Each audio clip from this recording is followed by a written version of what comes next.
The cafe clock ticked louder with every passing minute, each second landing like a small wound on her patience and pride.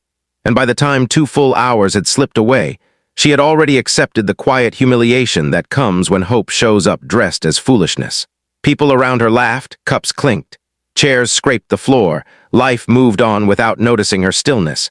And she wondered how something as simple as a blind date could make her feel so painfully visible and invisible at the same time.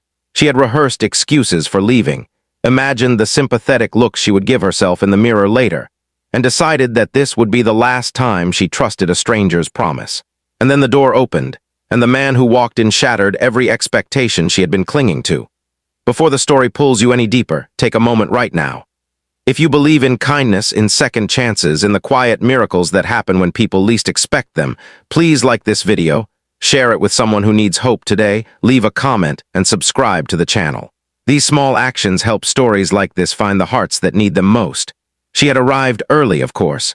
She always did. Being early was her way of proving to herself that she was still responsible, still reliable, still worthy of effort even after life had taught her how easily people disappeared. The cafe was warm and softly lit, the kind of place that made loneliness feel almost romantic if you didn't sit with it too long. She chose a table near the window, ordered a coffee she barely touched, and checked her phone more times than she wanted to admit. The messages from the dating app were still there, friendly and thoughtful, full of small details that made her believe this meeting might be different. He had said he might be late because of work, and she had smiled at that, telling herself that responsibility was a good sign. 15 minutes passed, then 30, then an hour. With every glance at the door, her optimism thinned, replaced by a familiar ache that whispered she should have known better. As time dragged on, her thoughts drifted backward to the years that had shaped her into someone who waited too long for people who never arrived. She had been married once back when promises felt solid and forever sounded believable.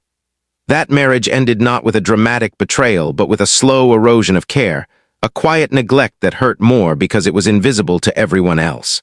After the divorce, she learned how to rebuild herself piece by piece, how to smile at work, how to eat dinner alone without crying, how to convince friends she was fine. Dating again was supposed to be a sign of progress, proof that she was ready to let someone new in. Sitting alone in that cafe, she wondered if it was actually a mistake, a reopening of wounds she had spent years learning to close. The second hour was the hardest. By then, the staff had begun to recognize her as the woman who had been there too long with only 1 cup of coffee. She felt exposed, as if her disappointment was written across her face. She considered leaving at least a dozen times, each time telling herself just 5 more minutes. Those 5 minutes stretched thin, filled with self-blame and doubt. Maybe she had misunderstood the time. Maybe she wasn't interesting enough to deserve an explanation. Maybe this was simply the universe reminding her to lower her expectations. She gathered her bag, ready to stand up and walk away with what dignity she could salvage when the door opened again. The man who entered did not look like the one she had imagined during those long, waiting hours.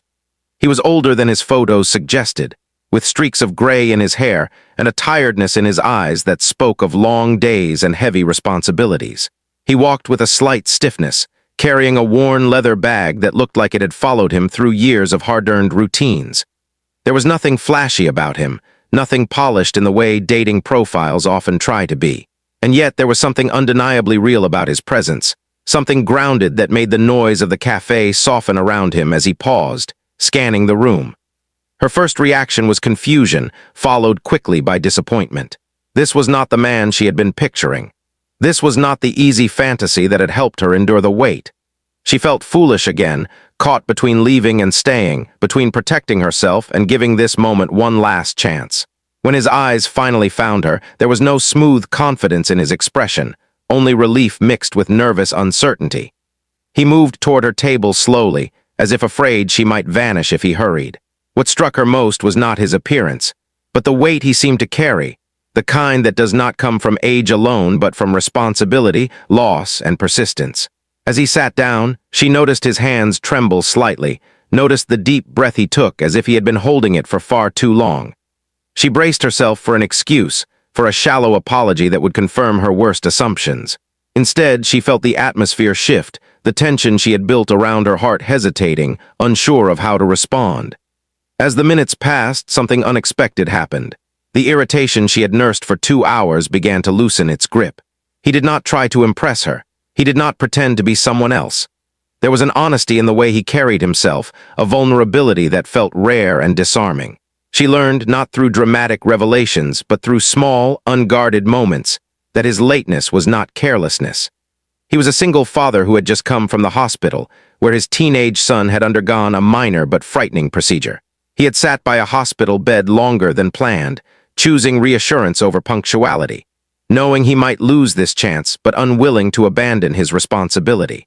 Her perspective shifted quietly, like a sunrise you do not notice until the light is already there. The 2 hours she had spent waiting began to feel smaller in comparison to the years he had spent showing up for someone who depended on him. She recognized the tiredness in his eyes because she had seen it in her own reflection during her hardest seasons. In that shared understanding, something softened between them.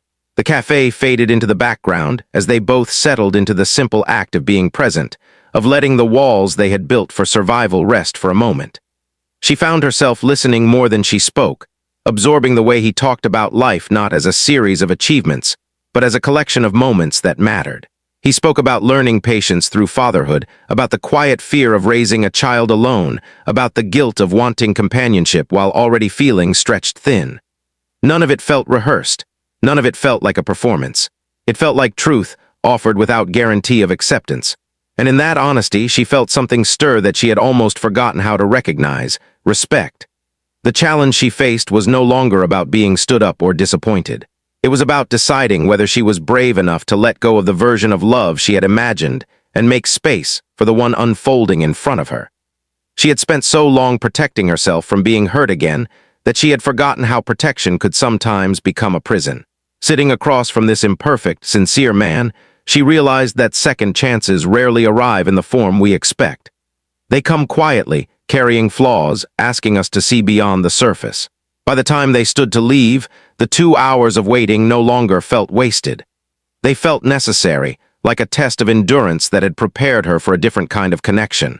She stepped outside into the cooling evening air with a strange mix of calm and possibility settling in her chest. There were no promises made, no dramatic declarations, just a shared understanding that something meaningful had begun, not because it was easy, but because it was real. If this story is touching something inside you right now, if it's reminding you of a time you waited or hoped or almost walked away, please pause and show some love. Like the video, share it with someone who believes in unexpected grace, and let us know in the comments how this story made you feel. Your engagement helps these stories reach hearts that are still waiting for their own turning point. As she walked home that night, she reflected on how close she had come to leaving, to closing herself off once again. She realized that kindness is not just something we give to others. It is something we allow ourselves to receive. Waiting 2 hours had felt like rejection, but staying had opened the door to understanding.